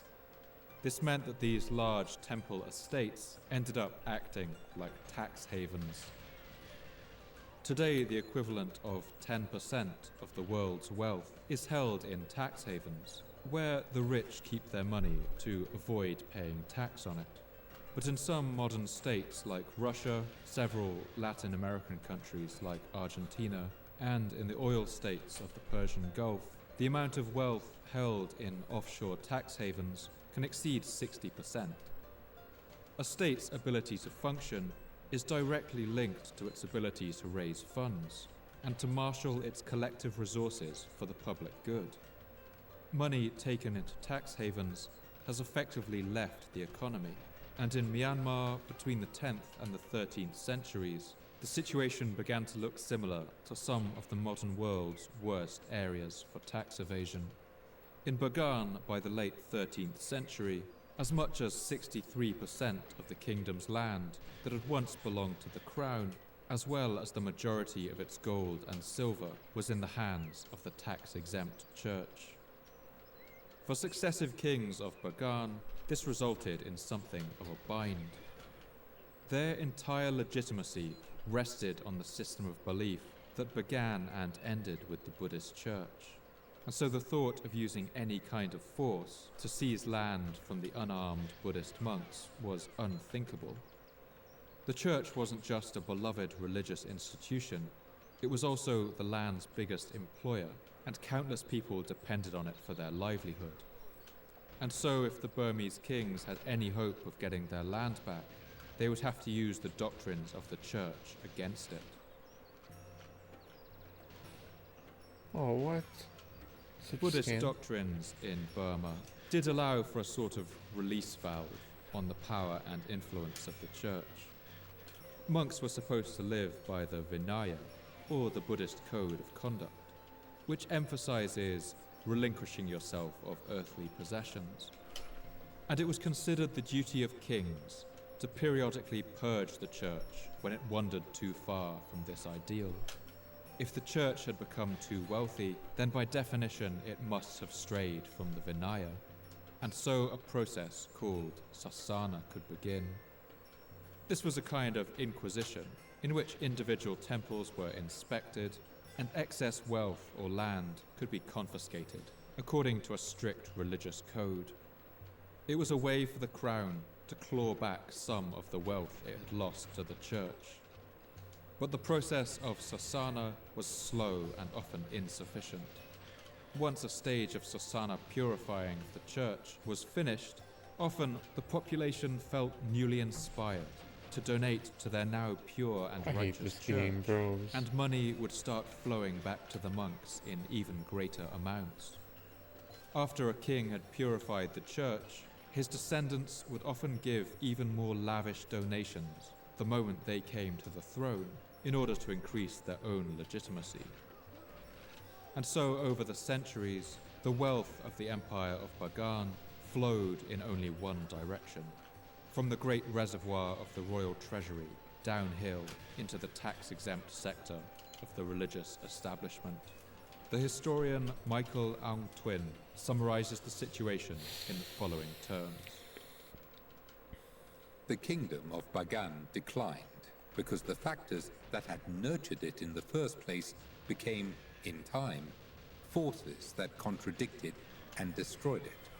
The seeds that sowed the destruction of Bagan are what earlier made its success possible, and the institutions that led to prosperity and power eventually involuted and impoverished the state.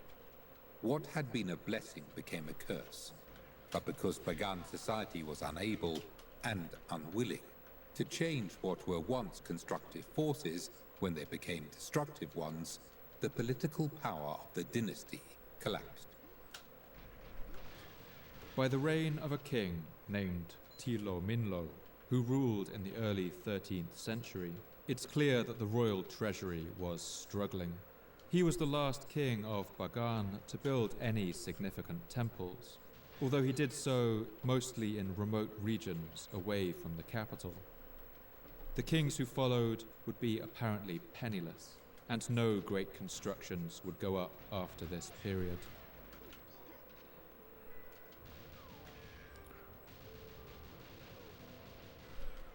When discussing the collapse of societies, historians often talk about what they call the remote origins of the collapse. These are slow, broad trends that build up over time. Like, how cracks did that every begin to appear and run? wear away at the structure, sometimes invisible. And then there's what they call the immediate origins. This is the wrecking ball that comes swinging in and delivers one decisive blow that reverberates through the cracked and weakened structure and sends the whole thing shattering into smithereens. The state of Bagan's reduced ability to marshal its land and resources was not fatal by itself, but it left it increasingly vulnerable to I'm looking up a little outside more. events. In the year 1258, a series of rebellions began in South Arakan and Martaban and posed a challenge to the empire. Oh, I hate With this as much as game. That's like, 2/3 of no, its it did land not. held I by did the not do church, that. The Bagan state struggled to fund the Oh, military campaign come necessary on. to contain these rebellions. Though it would ultimately bring order back to those regions after a struggle of many years, it was a clear indication of the weakened state of the country. But soon, an even more terrible threat began to loom. This was a force of the size and strength It the must be people of fucking Bagan ridiculous had never to encountered watch. before. A force that even now was sweeping People across just the must be Eurasian like laughing landmass, at every fucking washing reaction away of mine. empires that had Yes, like, I ruled for obviously did centuries shoot him. We can check and the leaving tape on death that one. and destruction in its wake. These were the armies of the And it's Mongol like, emperor I think that Kublai Khan. it's ridiculous.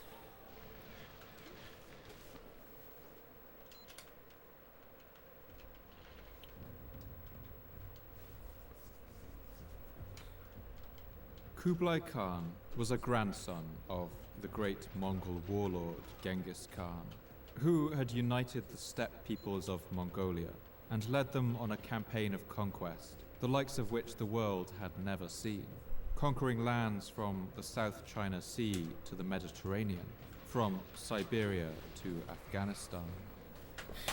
Kublai was 12 years old when his grandfather Genghis Khan died, and after the death of the great Khan, the vast Mongol Empire began to split into warring rival states. Kublai Khan would find himself at the head of the Chinese portion of the Mongol Empire and founded a dynasty known as the Yuan, with his capital Nice. at Beijing.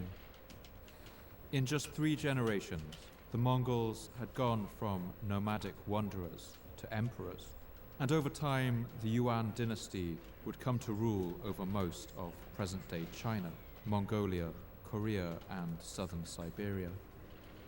In the late 13th century, at the same time that the Bagan Empire was struggling to contain its rebellious northern provinces and claw back some of its land and wealth from its church, the Emperor Kublai Khan was engaged in an immense war against his last remaining rivals in China.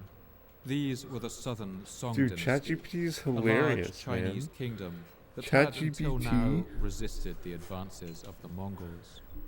But by the year 1270, Will the Song ChatGPT always were on be? the ropes. Could it ever be Kublai funnier Khan than humans? had blockaded Maybe, the man. Yangtze River, Because it's cutting off truly their supply objective. routes, and he was now know, like dry keen objective to humor? encircle and destroy There's nothing any more remaining dry or Song objective or armies. more But ridiculous he had one problem. than There was still AI. a single remaining escape route for the It's Song hilarious. armies, and that was through the narrow mountain passes in the southwest of China and into the lands of Myanmar.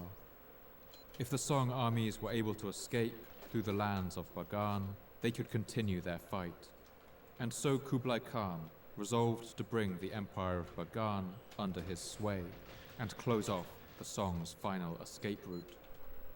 With his forces all tied up in total war against the Song, Kublai at first had no desire for conflict with Bagan. He sent an envoy to the Burmese court and demanded that the king there swear loyalty to him and pay a small tribute. As Mongol tactics went, this was about as polite as you could get. But things would not go according to his plan. What The king was of that? Bagan at this time was a man named Narathiapate. He was a man of overwhelming appetites, who loved his food and drink, so much so that the Glass Palace Chronicle records that he was the reincarnation of an ogre who lived on Mount Popa. The Lord Oh, left a Lord. prophecy upon the top of Mount Tangvi that the ogre, guardian of the mountain, should become king is so terrible. thrice in Bagan. Even so, it came to pass, for he became king once, it is said, as Narathiapate. And because he had become a man from the state of an ogre, he was violent in envy, proud and wrathful, and gluttonous in eating and drinking. He was great in wrath, haughtiness, and envy, exceeding covetous and ambitious. He had 3,000 concubines and maids of honor.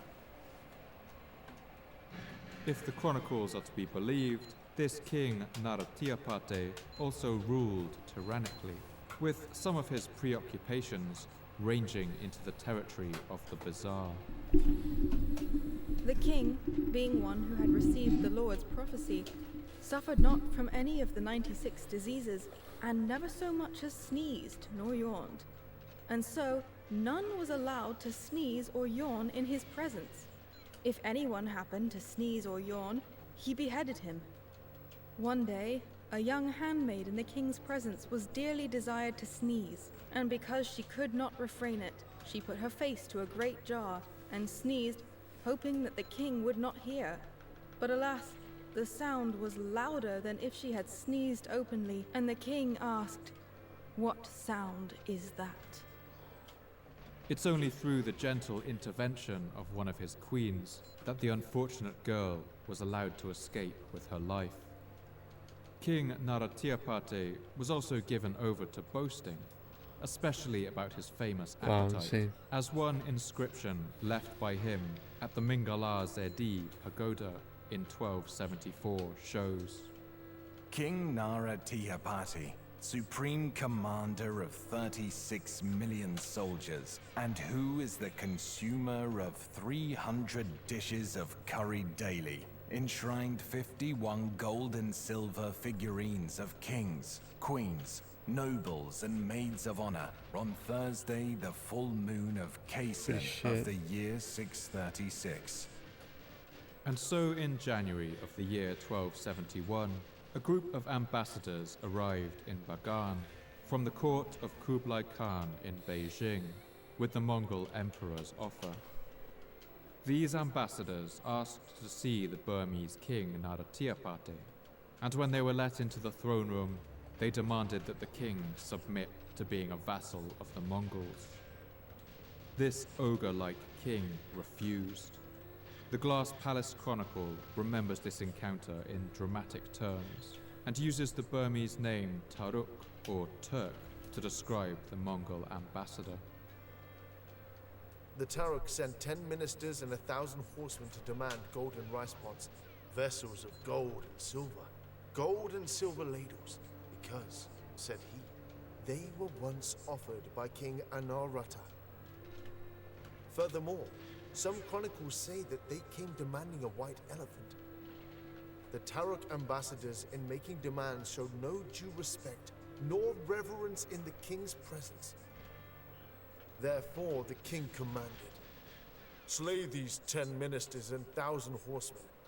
Let none escape. Both Burmese and Mongol inscriptions of the time indicate that this sentence was not actually carried out, with the king's advisors perhaps pleading with him to be rational, but it shows the extent to which the Mongol demands angered this king Narathiapate. Back in Beijing, we can only imagine the scenes as Kublai Khan was informed of this insult. But he was still reluctant to order an invasion.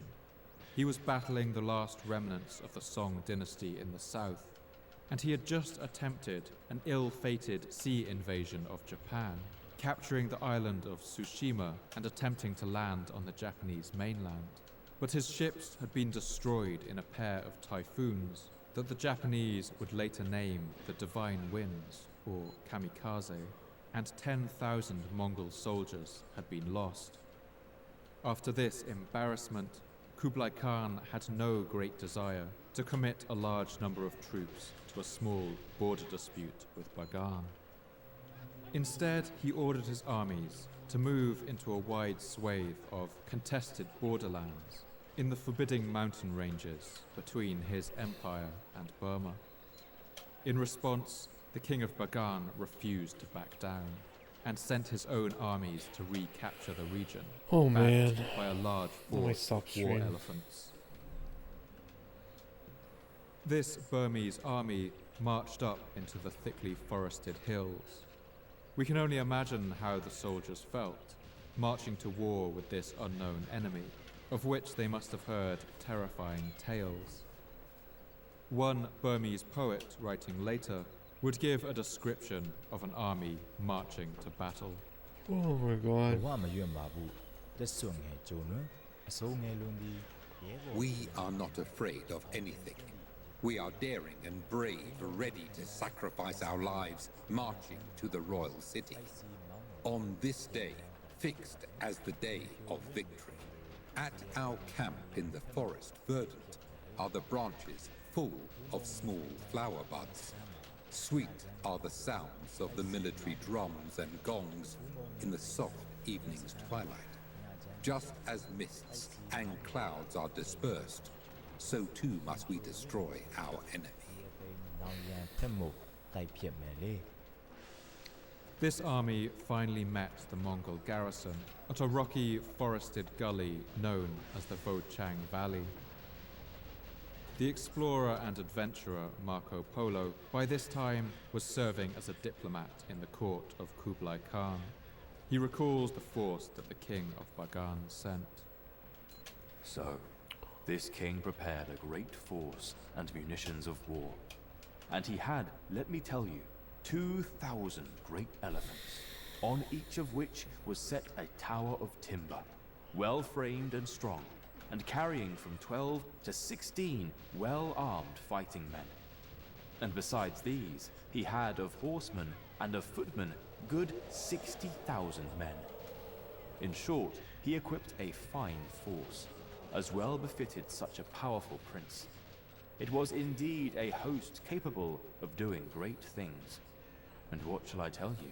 When the king had hate completed so these much great lag. preparations to fight the I shot a Tartars, second bullet he there. tarried Like, not. it's so They fucking arrived within 3 days of the great Khan's host, which was then at Vokan, in the territory of Zardandan. It's likely that for many of the Mongol soldiers, this was their first experience of seeing war elephants fielded in combat. These enormous creatures would have advanced in a terrifying wall with their wooden superstructures carrying archers. Marco Polo describes what happened next. When the king's army had arrived in the plain and was within a mile of the enemy, he caused all the castles that were on the elephants to be ordered for battle, and the fighting men to take up their posts on them. Really? And he arrayed his horse Are you at his serious? foot. The horses of the Tartars took such fright This at game the sight sucks, of the elephants dude. that they could not be got to face the foe, but always swerved and turned back, whilst all the time the king and his forces and all his elephants continued to advance upon them.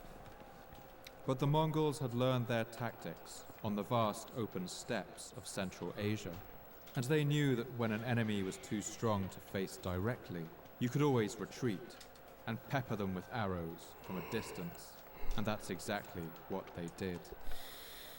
When the Tartars perceived how the case stood, they were in great wrath and knew not what to say or do, but their captain acted like a wise leader who had considered everything beforehand. They did as he bade them, and plied their bows stoutly, shooting so many shafts at the advancing elephants that in a short space they had wounded or slain the greater part of them, as well as of the men they carried. When the elephants felt the smart of those arrows that pelted them like rain, they turned tail and fled, and nothing on earth would have induced them to turn and face the Tartars. And then too they plunged into the wood and rushed this way and that, dashing their castles against the trees, bursting their harness, and smashing and destroying everything that was on them.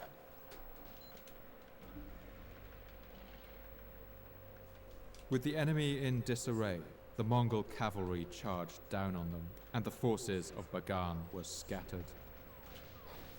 The Mongol chronicles can barely conceal their pride at the size of this victory. They record that only 700 Mongol soldiers were able to defeat a Burmese army of 50,000, while only losing a single soldier. But this is clearly an exaggeration. The Burmese chronicles, perhaps understandably, make no mention of this disastrous campaign. The main force of Bagan had been utterly defeated on what should have been their home turf, and there was now little standing between the Mongol armies and the rich river valley of the Irrawaddy. The Mongols were quick to capitalize on their victory. Gyeongsin, the next fort along the road, fell just 6 days later, on the 9th of December 1283, and now the Mongol forces pushed on into the Irrawaddy Valley. It's clear from the exaggerated tones of the Burmese chronicles just how much of a threat this Mongol invasion force was. The Turk mustered all the parts of his army to the number of 6 million horsemen and 20 million footmen, and they came marching. The situation clearly looked bleak. King Naratiapate ordered 2 of his generals to take his remaining forces and fortify the town of Nyasaungyan on the crucial river crossing of the Irrawaddy. Coming to Nasaungyan town, they made it strong and girded it with forts and moats and ditches, and fought in their defense at the river crossing of Bamo. For 3 full months they slew the enemy, and spared not even the feeders of elephants and horses, but slew them all. But when 10 myriad men were dead, the Taruks sent 20 myriad. When 20 myriad were dead, he sent 40 myriad. The king's men were weary and fordone, and as soon as the Taruks crossed the river, Nasaungyan fell. At the news of the fall of Nyasaungyan, the ogre-like king's courage failed him. He fled the city of Bagan and headed to the south. Then the king called his ministers and consulted with them, saying, Bagan town is now too narrow for us, in depth too shallow.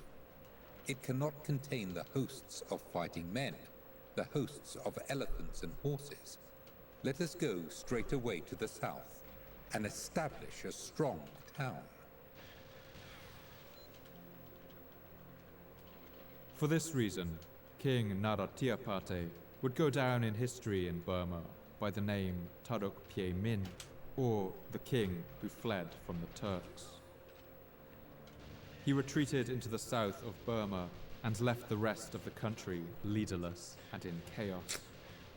With no remaining confidence in the king of Bagan to protect them, many of the empire's provinces simply broke away and looked to their own defenses.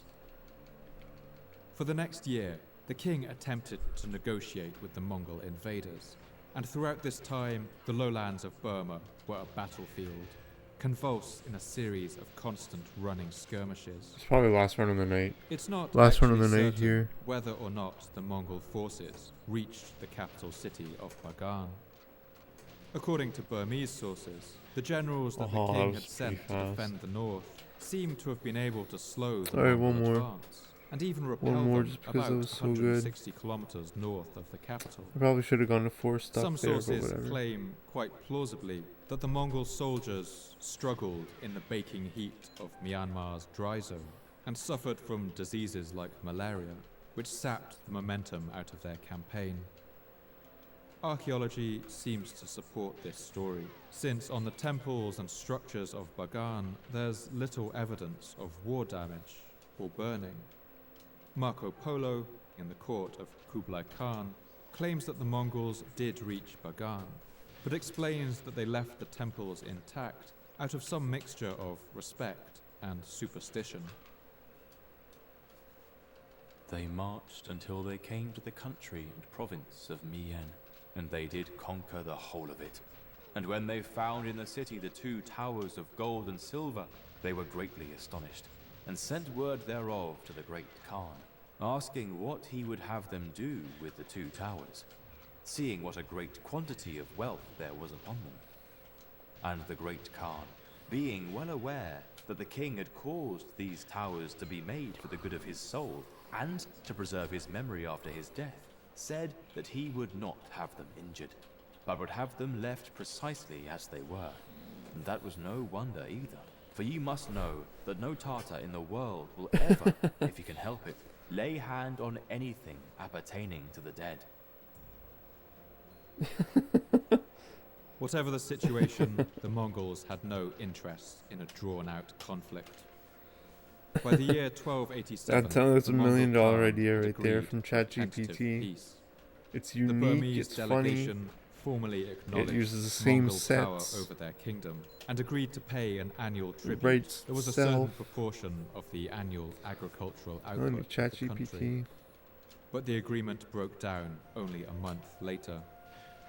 In late June, the defeated and humiliated King Naratiapate was returning from the south, travelling north up the river on his royal barge to take up his position as a puppet king in the capital he had fled years before. But on the 1st of July 1287, King Naratiapate was intercepted en route by his second son, the Hatu, who had him assassinated. They went upstream in rout and disarray, without union or order. And when they reached the port of Pramai, Alright, one they more had run, to I think, and then I'm stop gonna the sign royal off. Thank you raft for being here. and put poison in the food. He offered it and said, "O king, eat." But the king knew that there was poison in the food, and he would not eat. When the Hatu heard he had caused 3,000 soldiers to go and stand around the royal raft with gleaming swords unsheathed within their hands, then he took the ring off his finger, and he let fall drops of water over it, and gave it to his queen. And he made a solemn vow and said, "In all the lives swearing, I wander throughout samsara until I reach nirvana. May I never have a son born to me again." And he took the food and ate. And even as he ate, he died.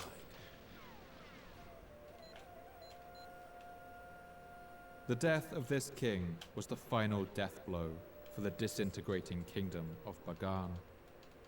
All remaining provinces that had once been loyal to it now broke away.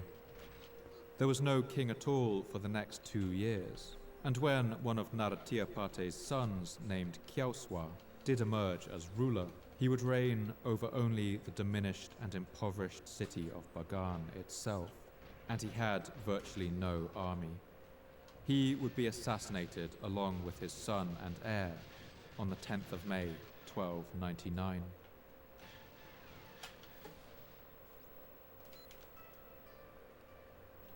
It was during this time that the explorer Marco Polo visited the city of Bagan. Wow, and Marco saw with Polo his was own around in eyes the glorious sights of its 1299. temples, That's now crazy. diminished by the years of war. I thought it was way after that. Throughout this whole period, the Mongols could have easily moved in to occupy the territory of Alright, this is the last Bagan, run of the night. but it seems they had no interest in doing so. What? Like, why? In fact, they would send no more expeditions to restore order. Why?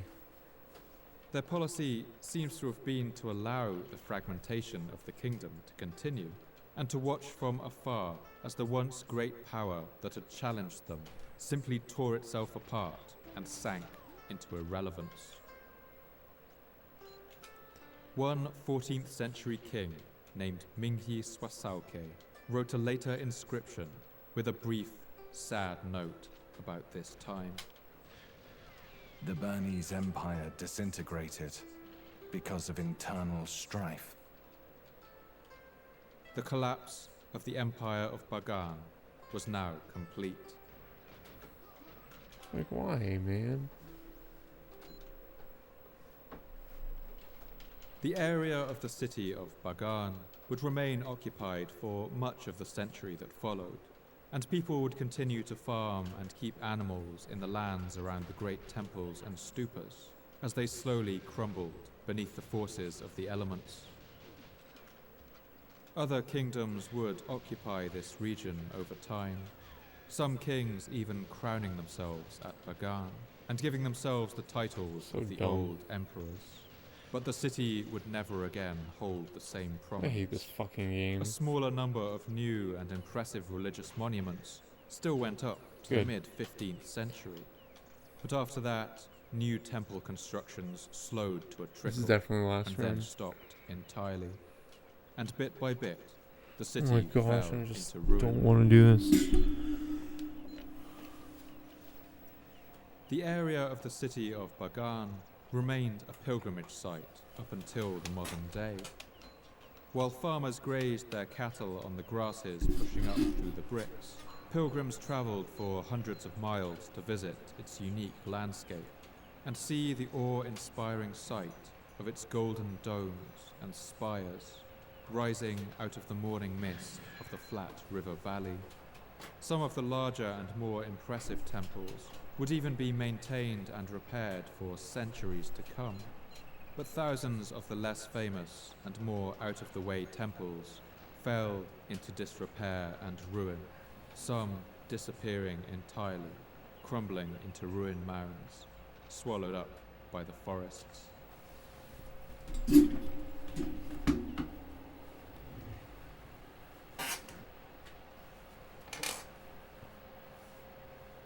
The English writer William Somerset Maugham, who travelled through Burma and Thailand in 1923, wrote a memoir of his travels entitled A Gentleman in the Palm. Ninja, we're gonna read Ninja. In it, he writes about how he was affected by the sight of the ruins of cities like Angkor, Ayutthaya, and Bagan.